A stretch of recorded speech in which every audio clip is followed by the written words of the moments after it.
तो दोस्तों, राखी की रसोई में आप सभी का हार्दिक स्वागत है। आज हम बनाने वाले हैं ग्रेवी वाली मटर की सब्ज़ी और तली हुई रोटी। तो ग्रेवी वाली मटर की सब्ज़ी बनाने के लिए मैंने एक कढ़ाई में आधा बड़ा चम्मच मूंगफली का तेल ले लिया है। उसमें मैंने 1 चम्मच राई, 1 चम्मच ज़ीरा और 1 चम्मच सौंफ को डाल दिया है। अब इसके साथ ही मैंने यहाँ पर 1 इंच अदरक का कटा हुआ पीस डाल दिया है। साथ में यहाँ पर 4 मीडियम साइज़ के प्याज को स्लाइस कर डाल दिया है। अब प्याज को हम हल्का सा हिला लेंगे जिससे कि इसकी कुकिंग प्रोसेस जो है वो स्टार्ट हो जाए।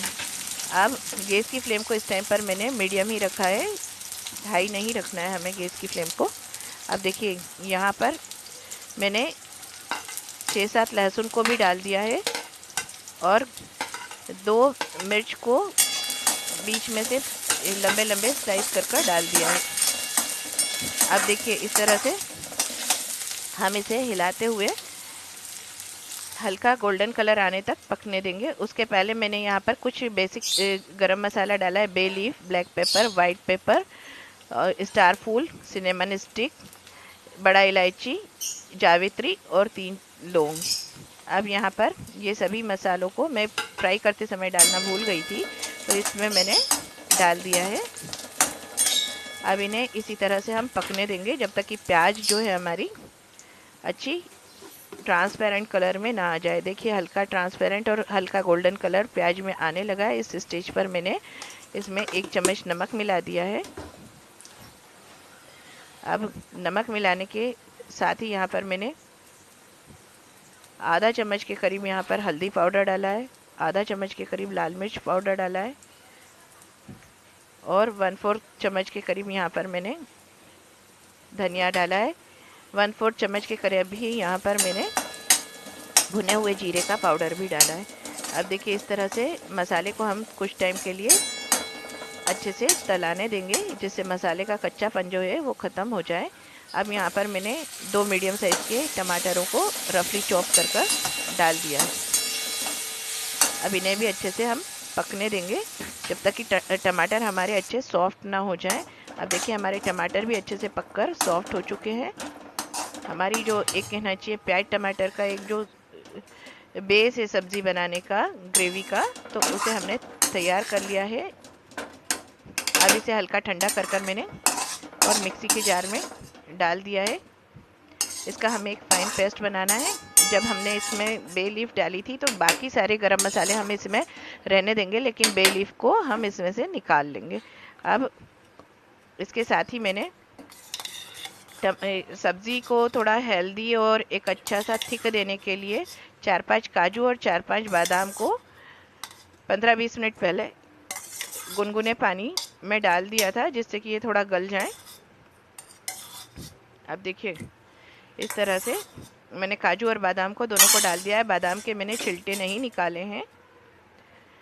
अब हमने इसका पेस्ट बनाकर तैयार कर लिया है। यहाँ पर एक कढ़ाई में सब्ज़ी को फ्राई करने के लिए आधा चम्मच मूंगफली का तेल लिया है और इसे गर्म होने पर मैंने आधा चम्मच राई, लगभग आधा चम्मच ज़ीरा और लगभग आधा चम्मच ही सौंफ डाल दी है।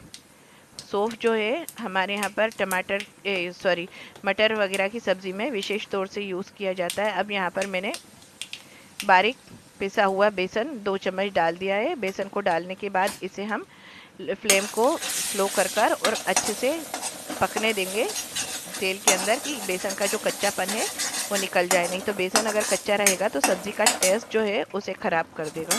तो इसलिए तेल में ही हमें बेसन को अच्छे से सिकने देना है। अब देखिए इस तरह से बेसन को हल्का गोल्डन कलर आने तक मैंने सेक लिया है। अब इसमें आधा चम्मच लाल मिर्च पाउडर, 1/4 चम्मच हल्दी, 1/4 चम्मच के करीब ही मैंने इसमें धना का पाउडर भी डाल दिया है। अब इन सभी को मिलाकर और बेसन के साथ अच्छे से मसालों को हम पकने देंगे जिससे कि मसालों का कच्चापन हमारा ख़त्म हो जाए। अब यहाँ पर जो हमने प्याज टमाटर का पेस्ट बनाकर तैयार रखा था उसे इसमें डाल देंगे।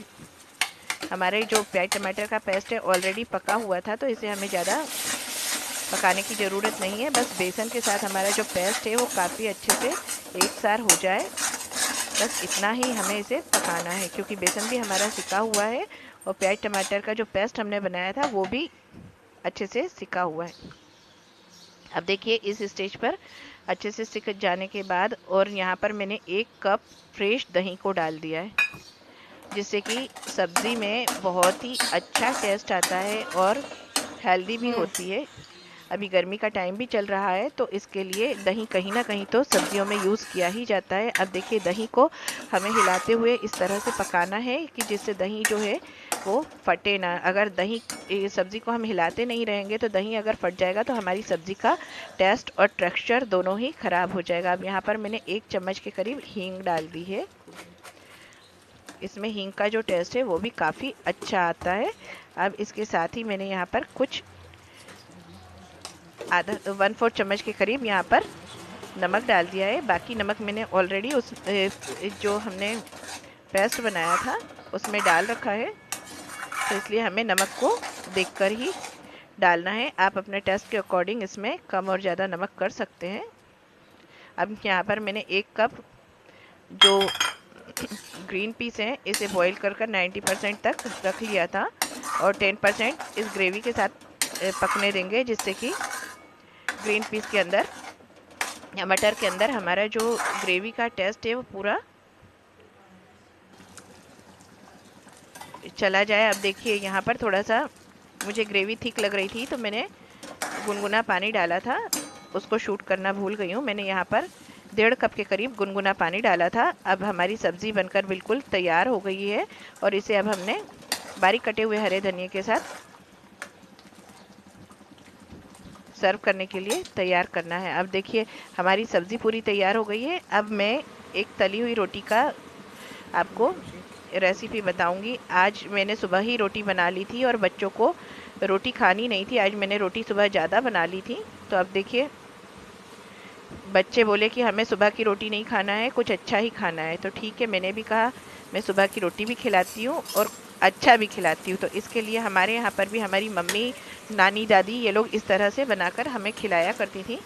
हमारे यहाँ एमपी में इस तरह की तली हुई रोटी बनाने का चलन है कि अगर मान लीजिए कभी कुछ ऐसी सब्ज़ी बनी है जैसे दाल है, कढ़ी है, या फिर कोई ग्रेवी वाली सब्ज़ी है, तो अगर कुछ पूड़ी पराठे नहीं बनाना है और घर में अगर रोटी बन गई है, बच्चों को खाने में कुछ अच्छा चाहिए या पूड़ी खाने का मन है, या आज मैं आपको रोटी की चाट भी बनाना बताऊंगी। इस तरह से अगर इंस्टेंट आपको चाट खाने का मन है और अगर नहीं आपको मार्केट जाना है और घर में रोटी रखी हो, तो किस तरह से आप इजी वे में चाट घर पर बनाकर एंजॉय कर सकते हैं। तो देखिए बस इसी तरह से हमारे यहाँ पर रोटी को तला जाता है, और इसे विशेष तौर से हम लोग जो खाते थे तो सब्ज़ी, कढ़ी, दाल वगैरह के साथ खाते थे, या फिर कभी जीरावन और नमक लगाकर भी हम लोग खाते थे। तो आज मैं वह तीनों तरीके से आपको बताऊंगी। अब इस तरह से रोटी को हमको तलते रहना है, पलटते पलटते, और इसकी एजेस जो है उन्हें दबाते हुए तलना है, कि जिससे अगर ये रोटी तली हुई 1-2 दिन रखी भी रहेंगी ना तो ख़राब नहीं होंगी। अगर आपके यहाँ पर बासी रोटी भी बच जाती है, तो हमारे यहाँ पर एमपी में अगर बासी रोटी किस तरह से अगर बच जाती है तो उसे किस तरह से यूज़ किया जाता है वो भी मैं आपको बताऊंगी। तो देखिए इस तरह से कई बार होता है कि जैसे बासी रोटी भी बच गई है तो मेरी मम्मी या नानी दादी इस तरह से तलकर रख लेती थी कि ये रोटी फिर ख़राब नहीं होती 1-2 दिन तक, क्योंकि उस टाइम पर फ्रिज नहीं हुआ करते थे।